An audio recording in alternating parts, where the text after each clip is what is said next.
waldaan dargaggoota caffee hojii gamtaa waliigalaa akkuma beekamu guyyaa gaafa 29 ji'a ja'affaa 2012 kan hundeessine. Waldaan kun waldaa dargaggeewwanii fi qeerroon qarreen aayyuun walitti dhufnee waldaa hundeessine malee waldaa eenyumtuyyuu karaarraa walitti dhufee akkuma waldaalee xixiqqaa kaamitittiyuu ijaaramee miti jechaadha. Waldaan tokko waldaa ta'ee ijaaramee sartifaayir ta'uusaa, dambii qabaachuusaa, mana marii qabaachuusaa, yaa'ii qabaachuusaa qofaa miti. Waldaan ijaaramee maaf waan hundaa guuttatee ijaaramaa miti. Yookaan kun peellisii miti, shirkinnaa miti. Kooperaatiividha. Waldaaleen gamtaa immoo yeroo baay'ee isaa seerri fi aadaan waldaalee maal jedhaadha. Waldaan dargaggoota caffee hojii gamtaa waliigalaa ka'umsi isaa Oromiyaa fi Finfinnee irraa ta'u malee yeroo ammaa kanatti naannolee 12 iyyuu damee qabaa jechaadha.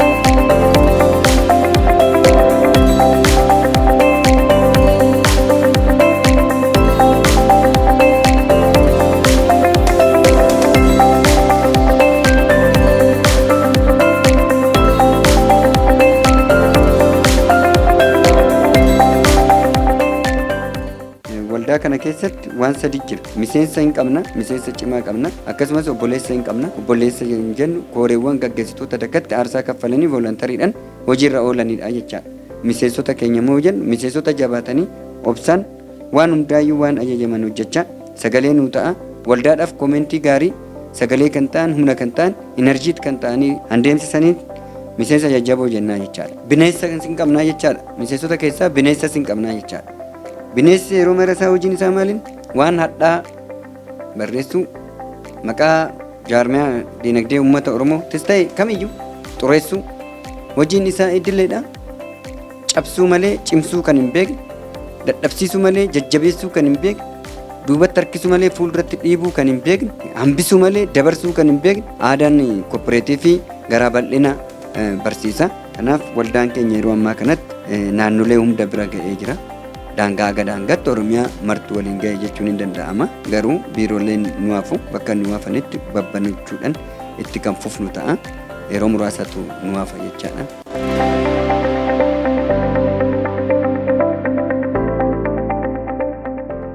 Guyyaa guyyaadhaan miseensota isaa biraan informationii kan dirqama qaba. Yeroo marasaa fayyadama miseensota isaatii fi quuqama miseensa isaatiif qabu mul'isuu fi calalaqsiisuudha. Yeroo marasaa waan firii qabu, waan kallattii agarsiisu. Dinagdeen fi ijaaramni hawaasa Oromoodha. Karamitti deemaa kan jedhurre nurraa kan eeggatanidha jechaadha kallattii. Uummanni maal nurraa eegaa? Miseensi maal nurraa barbaada? Hoo jennee ilaallee qaala'insa jireenyaa magaalaa Finfinnee keessatti qofa dhufteen naannoodhuma Oromiyaatii fi magaalaan Oromiyaa kana hunda keessatti jiru dhaataan miseensonni bakka jirutti babal'isuu.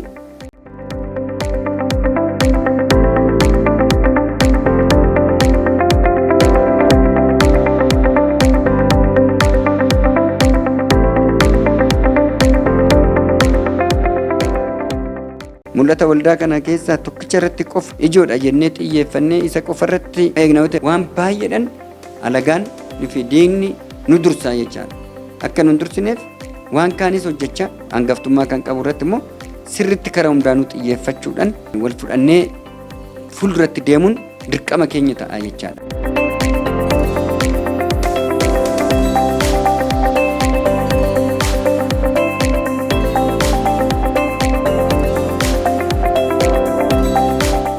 Dhimma mana jireenyaa har'uma kana akkanan godha jettee raawwiin raawwadha jettee raawwattee ibsuu dandeessu. Wanni hunduu harka keetti raawwatu jiraata. Waan qaama lammaffaarra jiru, waan qaama mootummaarra jiru, waan mootummaa harka jiru hin gaafatta malee dirqamsiistee raawwachiifachuu hin dandeessu jechaadha. Raawwachuus hin dandeessu jechaadha. Kun immoo maal barbaada? Tumsa barbaada. Tumsa eenyu? Tumsa waloo keenyaa. Tumsa akkamiiti? Tumsa garaa bal'achuu, obsaan wal dhaggeeffachuu, sagalee walii ta'uu, gaafii waliin gaafachuudha malee waan waldaan laallanneefaa waldaa keessatti makuun aadaa malee jechaadha. Fakkeenyaaf waldaan dargaggoota caffee hojii gamtaa waliigalaa waldaa qonnaan bulaa Finfinnee fi naannaa Finfinnee hin jedhu jecha. Oomisha qonnaan bulaatti qonnaan bulaa irraa bakka jirutti ijoollee qonnaan bulaatti irraa qindeessee dhiyeessa malee qonnaan bulaa walitti ijaarratee kan harkaa qabu miti jecha.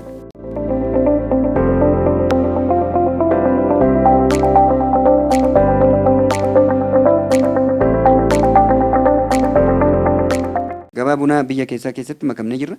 Gabaa bunaa alergii irrattis sartafaayii erga taane booda alergiis biyya keessas sirriitti hoogalle dargaggeessi kumaatamaan lakkaa'amanii ol daldala bunaa kanatti hoogalan gaafii mootummaa irratti qofa kan nusan ufuma keenyaafuu deebisnee jirra jecha.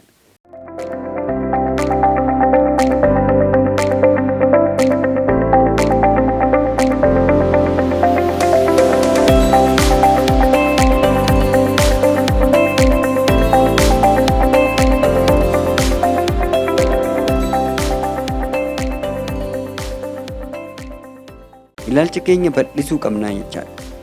Shakkuu hin qabnu jechaadha. Yeroo baay'ee isaa wal shakkina taanan waliin namannu taanan kummaa hin qabnu jechaadha. Erga waliin namanne maal barbaachisa?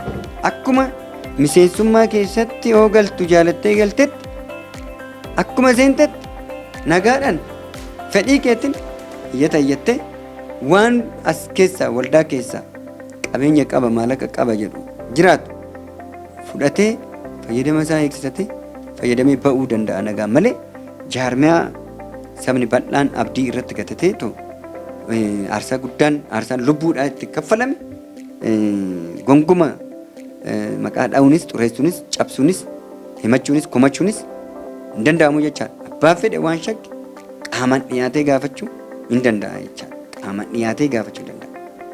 Dambii ittiin bulmaataa keenya keessatti wanni torba seera ta'anii jiru. Seera ta'anii wanni irraa eeggachuu qabu. Abbaa gaaraa taphachuun gongumaan seeraan ala. Lammaffaa abbaa gaaraa ta'uun seeraan ala. Sadaffaan abbaa karaa ilaalcha abbaa karaa. Abbaa karaa jechaan oduu deddeebisuu jechaadha. Afraffaan afuuftuuf sochaastuu jedha. Walii gadi afuufanii miseensa raasuu burjaajessuu ergaa burjaaja'ina daddabarsuun inni ariisisas qofas miti seeraanis hin gaafachiisaa jechaadha. Ambiraan maxxantummaadha. Maxxantummaa jechaan hooggansatti maxxananii yookaan miseensota muraasa qunxuranii walitti qindeeffatanii itti maxxananii jabaatti maxxananii dadhabaa cabsuudhaaf fiiguun maxxantummaadha. Ilaalcha maxxantummaati kunis waldaa keessatti hin hojjetu jechaadha. Kan biraa jiddu qo'attuudha. Yeroo marasaa jiddu qo'attummaan yookaan as baatee hojjechuun jaalattu yookaan achi baatee adabattee hin teechu. Namni akka hin hojjenne immoo jidduu dhaabbatee tarkarkuta. Kara jabaatee hundatti tarkarkuta. Rakkoo waldaa qofa gugguuraa jechaadha. Rakkoo waldaa qofa gugguuraa rakkoo dhuuma waan adda addaa ta'an jechaadha. Torbaffaanii fi kan dhumaa eeggattummaa. Ofitti amanamtummaa dhoowwaa jechaadha. Ofitti hin amanu. Hojii hojjechuu hin danda'u. Ofitti hin amanu. Namas hin amanu. Warri eeggattummaan guute yeroo marasaa nama cabsuu jaalataa jechaadha. Mul'ata nama keessatti dhaamsuu barbaadaa jechaadha. Ofiidhaan mul'ata hin qabu. Adeemsa hin qabu.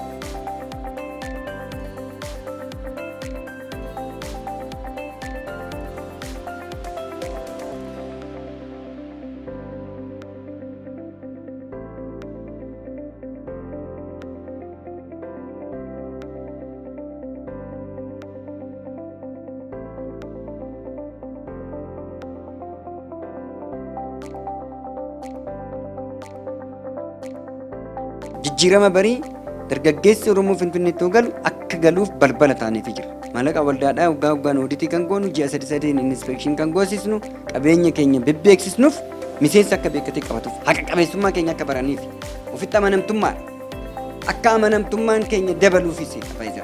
Qormaata fidanii shira maranii shirri isaanii maran yeroo marasaa olaantummaa waan fidutti fakkaate warri socho'an an duraanii caala amma fagaannee waan deemnee jirruuf annuun qaqqabneef nun ari'inaadhaa jechuu ni barbaada. Annuun qaqqabneef nu ari'uudhaaf hin yaalinaadha. Diinni waldaa kana qubeen isaanii Oromoo lapheen isaanii alagaa Oromoo kan ta'an diinisaa fi diigimsa Oromootiif warri qubee afaan Oromiffaa baratanii walii gadi fiffiigan kun keessaa akka ba'aniif gorsinaasumaan asitti galatoomaa ulfaadhaa jabaadhaa galatoomaa waan na wajjin turte.